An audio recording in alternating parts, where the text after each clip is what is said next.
नमस्कार, cooking time मराठीमध्ये सर्वांचे मनापासून स्वागत। आज आपण कढईमध्ये अगदी बेकरी स्टाईल रवा केक कसा बनवायचा ते पाहणार आहोत। तर रवा केक बनवताना यामध्ये मी दह्याचा कुठेही वापर केलेला नाही किंवा मैद्याचा पण वापर केलेला नाही।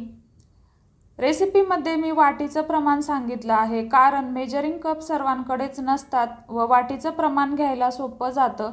यामुळे ही केकची रेसिपी तुम्ही नक्कीच ट्राय करू शकता। तर व्हिडिओमध्ये तुम्हाला दिसतच असेल की केकला अतिशय सुंदर अशी जाळी पडली आहे व आपला रवा केक पहा काय स्पॉन्जी असा तयार झाला आहे। खूप सोपं प्रमाण सांगितलं आहे, यामुळे तुम्ही ही रेसिपी नक्की ट्राय करू शकता। रेसिपी आवडल्यास व्हिडिओला एक लाईक नक्की करा। चॅनलवर नवीन असाल तर चॅनलला सबस्क्राइब मात्र नक्की करा। तर चला आजच्या खूप अशा सोप्या रेसिपीला सुरुवात करूया। बॅचलर मुलं मुली ही केकची रेसिपी नक्की ट्राय करू शकतात। तर रवा केक बनवण्यासाठी इथं मी 1 वाटी बारीक रवा घेतला आहे। रवा घेताना आपल्याला बारीकच घ्यायचा आहे। वजनी प्रमाणाचं म्हणाल तर 180 ते 200 ग्राम इतका रवा आहे।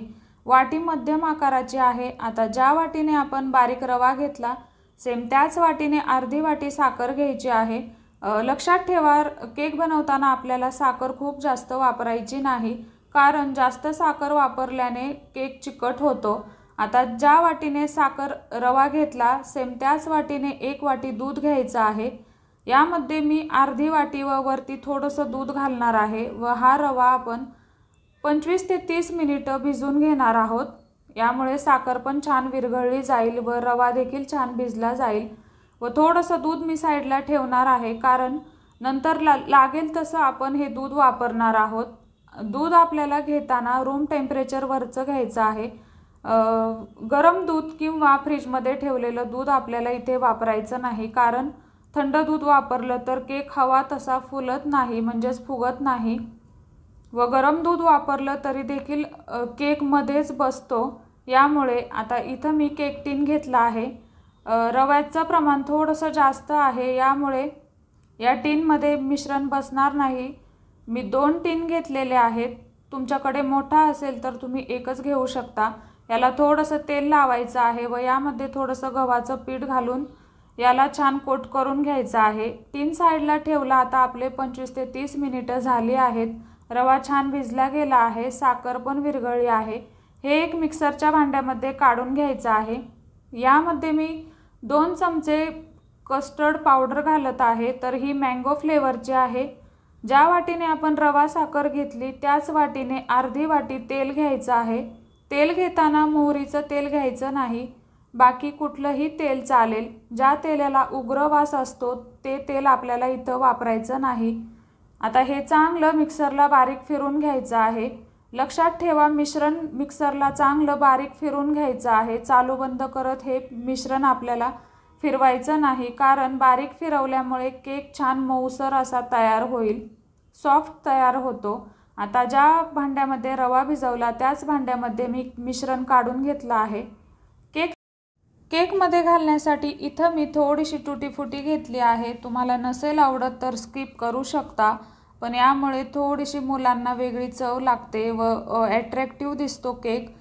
यामध्ये थोडंसं गव्हाचं पीठ घालून याला छान कोट करून घ्यायचं आहे, यामुळे ती खाली बसणार नाही मिश्रणामध्ये घातल्यानंतर। आता मला मिश्रण थोडंसं घट्ट वाटत आहे, यामुळे यामध्ये मी 2 चमचे दूध घातलं आहे। ज्यावेळी आपण हे मिश्रण चमच्याने खाली सोडू त्यावेळी ते एकसारखं पडलं पाहिजे। कुठेही मिश्रण चमच्याने सोडलं तर ते ब्रेक झालं नाही पाहिजे, म्हणजेच थोडं करून पडलं नाही पाहिजे। अगदी एकसारखं असं सिल्की बॅटर तयार झालं पाहिजे। तर तुम्हाला शेवटी मी दाखवेलच, तर दूध घालतानाचा व्हिडिओ मी कुठेही स्किप केलेला नाही। आता मला हे थोडंसं घट्ट वाटत आहे, यामुळे मी परत 3 चमचे दूध घातलं आहे। ज्या वाटीने आपण रवा साखर घेतली त्याच वाटीने दूध घेतलं आहे, त्यातलंच दूध मी वापरत आहे। तुम्हाला 1 वाटीवरती 2 ते 3 चमचे लागू शकतं किंवा 1 वाटीच दूध लागू शकतं, यापेक्षा जास्त नाही। आता इथं मी एक मध्यम आकाराचा चमचा घेतला आहे आपला पोहे खायचा, व तो सपाट भरून आपल्याला बेकिंग पावडर वापरायची आहे। शक्यतो ही पावडर केकच्या रेसिपीमध्ये जास्त वापरतात। सेम त्याच चमच्याने इथं मी अर्धा चमचा आपला खायचा सोडा म्हणजेच आपण भज्यांसाठी वापरतो तो सोडा घेतला आहे। यानंतर 1.5 चमचा लिंबाचा रस घेतला आहे। लक्षात ठेवा यामध्ये थंड लिंबू वापरायचं नाही। लिंबू फ्रीजमध्ये असेल तर ते 1 ते अर्धा तास अगोदर वरती काढून ठेवायचं आहे। बेकिंग पावडर व सोडा घातल्यानंतर याला 2 ते 2.5 मिनिटं छान मिक्स करून घ्यायचं आहे। मिक्स करताना एकाच डायरेक्शनने मिक्स करायचं आहे, सतत उलटं किंवा सुईचं फिरवायचं नाही। यामध्ये थोड्याशा तुटीफुटी घातल्या आहेत। ही सर्व प्रोसेस करण्या अगोदर आपल्याला कढई 10 ते 15 मिनिटं गॅसवरती प्रीहीट करण्यासाठी ठेवायची आहे व नंतरच हे सोडा व बेकिंग पावडर मिश्रणामध्ये घालायचं आहे। आता केक टिनमध्ये मी मिश्रण घातलं आहे। यामध्ये 1 पेराचं अंतर ठेवायचं आहे केक फुलण्यासाठी। यावरती वरून थोडीशी तुटीफुटी घातली आहे। हे भांडं थोडंसं टॅप करून घ्यायचं आहे। इथं आपली कढई पण छान प्रीहीट झालेली आहे। आता हे टीन यामध्ये घालून घेऊया। आता झाकण ठेवायचं आहे। झाकण व्यवस्थित घट्ट बसेल असंच ठेवायचं आहे। यातून कुठेही हीट बाहेर पडता कामा नये। आता हे 45 मिनिटं मी बेक करून घेतला आहे केक। तुम्हाला थोडासा वेळ मागे पुढे लागू शकतो। आता शिजला आहे की नाही ते पाहूया, म्हणजेच बेक झाला आहे की नाही। एक सुरी यामध्ये रोवून पाहायची तर आपला केक छान बेक झाला आहे। आता याला काढून घेऊया व केक पूर्ण थंड झाल्यानंतरच याला आपण डिमोल्ड करणार आहोत। लगेच केक काढायची घाई करायची नाही। यावरती सुती कपडा घालायचा आहे, झाकण ठेवायचं नाही।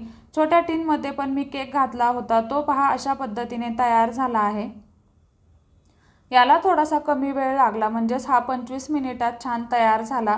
केकचं बॅटर किती आहे यावरती थोडासा वेळ कमी जास्त लागू शकतो। बटर पेपर न घालताही केक अगदी सहज डिमोल्ड झाला। केक टिनला व्यवस्थित तेल लावायचं आहे व व्यवस्थित गव्हाचं पीठ कोट करून घ्यायचं आहे। यामुळे केक सहज डिमोल्ड होतो। रेसिपी पाहिल्याबद्दल खूप खूप धन्यवाद।